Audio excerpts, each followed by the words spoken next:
I had the privilege this summer to listen to Jimmy Weldon speak. Jimmy Weldon is a voice actor, a ventriloquist, and a former television host. Jimmy is best known for his voice of the Hanna-Barbera character Yankee Doodle. Jimmy was born in 1923, and having the opportunity to sit and listen to him talk to our group this summer was definitely a privilege. And he brought a wealth of stories and knowledge from his experience in life, and it was just a fantastic opportunity for everybody that was a part of our group. After he had finished talking with us, he sat down, and those of us that stuck around got an opportunity to hear a little bit more from Jimmy. When you have the opportunity to sit and listen to someone who's a great storyteller, definitely take the opportunity, as you'll see here with Jimmy. This was a lot of fun and enjoyed it immensely, and it was a great opportunity for those people that stuck around to talk with Jimmy and to listen to Jimmy after he had already given his presentation to us.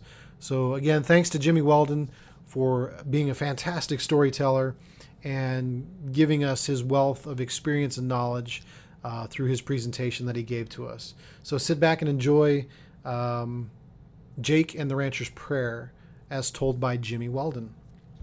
The Bible says, God says, I'm unavailable 24 hours a day. Call on me. You'll never get a busy signal. I'm always available. Don't wait for me to call on you. You call on me. So remember this. The title of this is called You Better Keep in Touch. And the scene is Wyoming. Remember those two things. You'll fall out of your chair when you hear the last word in this poem. I looked it up. It's the most sought-for poem in the Cowboy Hall of Poetry. Here it is. Jake the rancher went one day to fix the distant fence. The wind was cold and gusty, and the clouds rolled gray and dense. As he pounded the last staples in and gathered tools to go, the temperature had fallen, the wind and snow began to blow. When he finally reached his pickup, he felt a heavy heart. From the sound of that ignition, he knew it wouldn't start. So Jake did what most of us would do if we'd been there. He humbly bowed his balding head and set aloft a prayer. As he turned the key for the last time, he softly cursed his luck. They found him 3 days later, frozen stiff in that old truck. Now Jake had been around in life and done his share of roaming, but when he saw heaven, he was shocked. It looked just like Wyoming. Of all the saints in heaven, his favorite was St. Peter. Now this line ain't really needed, but it helps with rhyme and meter.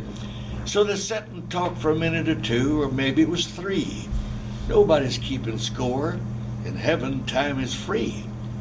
Jake said to Pete, I've always heard that God will answer prayer, but the one time I asked for his help, well, he just plain wasn't there. Does God answer prayers for some and ignore the prayers of others? That don't seem exactly square. I know all men are brothers. Or does he randomly reply without good rhyme or reason? Maybe it's the time of day, the weather, or the season. I ain't trying to act smart. It's just the way I feel.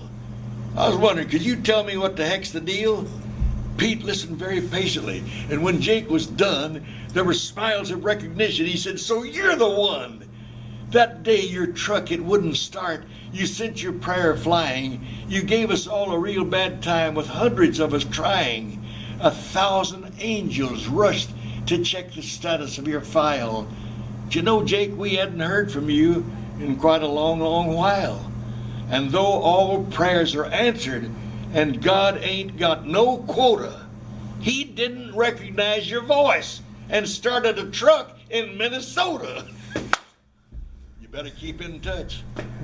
Now think about that. That is funny.